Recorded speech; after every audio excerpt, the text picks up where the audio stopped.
ہم سب اپنے اکابر کے مشن کے ساتھ وابستہ ہیں۔ ہمارے اکابر نے نہ صرف پاکستان بلکہ بر صغیر کی آزادی کے لیے جو کردار ادا کیا ہے وہ ایک سنہری کردار ہے۔ کون نہیں جانتا شیخ الہند رحمۃ اللہ علیہ کی تحریک آزادی کو؟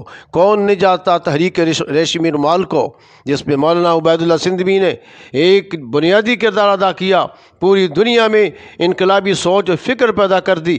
میرے بھائیوں، حضرت مولانا حسین مدنی کی محنت کو آزادی کے لیے کون نہیں جانتا؟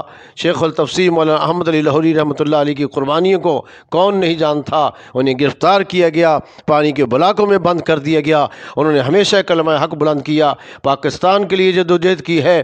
مفکر اسلام مولانا مفتی محمود رحمۃ اللہ علیہ، مولانا غلام غوث ہضابی رحمۃ اللہ علیہ، ہم ان کے مشن سے وابستہ ہیں، ان کی فکر سے وابستہ ہیں، اور مجھے بڑی خوشی ہو رہی ہے کہ آج لاہور کے عواری ہوٹل کے اندر ایک عظیم الشان سیمینار جو ہے مولانا عبید اللہ سندھی رحمۃ اللہ علیہ، امام انقلاب مولانا عبید اللہ سندھی رحمۃ اللہ علیہ کی یاد میں منعقد ہوا، جو کہ ہمارے محترم بزرگ پیر طریقت رہبر شریعت جانشین امام الہدا مولانا محمد میاں اجمل قادری صاحب دامت برکاتہم عالیہ کے زیر صدارت ہوا۔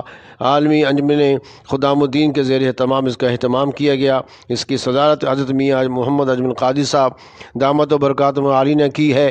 انہوں نے ہم سب کو یہ فکر دی، سوچ دی ہے کہ ہم ایک ہیں، ہم ایک ہو کر محنت کریں گے، اور ہم مولانا عبید اللہ سندھی کا مشن جاری رکھیں گے، ہم حضرت لاہوری کا مشن جاری رکھیں گے، ہم مولانا مفتی محمود رحمۃ اللہ علیہ کا مشن جاری رکھیں گے۔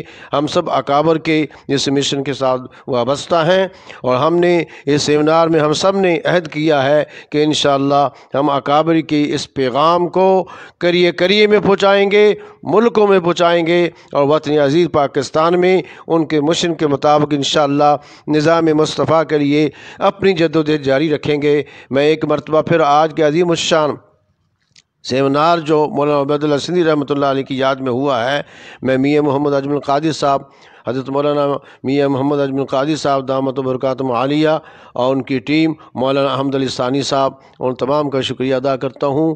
انشاءاللہ ہم فکری شاہ ولی اللہ کے لیے، مولانا عبید اللہ سندھی کی فکر کے لیے ہم سب ایک ہیں۔ ہم انشاءاللہ مل کر اس ملک کے استحکام اور نظام مصطفیٰ کے لیے اپنی جدوجہد جاری رکھیں گے۔ بہت شکریہ، وما علینا۔